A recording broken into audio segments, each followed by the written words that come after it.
1000 ಬಾರಿ ನಿನಗೆ ತಿಳಿ ಹೇಳಿದ್ದೇನೆ.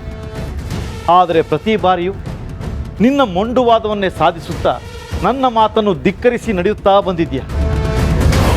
ಆದರೆ ಇದರಿಂದಾದ ಪ್ರಯೋಜನವಾದರೂ ಏನು? ಸ್ವಲ್ಪ ಯೋಚಿಸಿ ನೋಡು. ಪ್ರಯೋಜನವಾಗಬೇಕು ಎಂದರೆ ಪ್ರಯತ್ನವನ್ನು ಮಾಡಬೇಕು.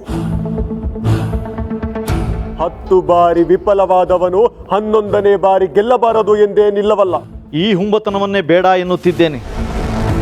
ಜಮದಗ್ನಿ ಸಾಧಾರಣ ಋಷಿಯಾಗಿದ್ದಾಗಲೇ ಅವನನ್ನು ಗೆಲ್ಲುವುದಕ್ಕಾಗಲಿಲ್ಲ. ಇನ್ನು ಈಗ ಅವನು ನಿನ್ನ ಸರಿಸಮನಾಗಿ ಬೆಳೆದು ನಿಂತಿದ್ದಾನೆ. ಹೀಗಿರುವಾಗ ಅವನನ್ನು ಎದುರು ಹಾಕಿಕೊಳ್ಳುವುದು ಬಹಳ ಅಪಾಯಕಾರಿ. ನನ್ನ ಮುಂದೆಯೇ ಅವನನ್ನು ಹೊಗಳಿ ಅಟ್ಟಕ್ಕೇರಿಸುತ್ತಿದ್ದೀರೆ. ನನ್ನನ್ನು ಅವನಿಗಿಂತ ಕಡಿಮೆ ಎಂದು ಭಾವಿಸಿದ್ದೀರೆ. ಶ್ರೀ ರೇಣುಕಾ ಯಲ್ಲಮ್ಮ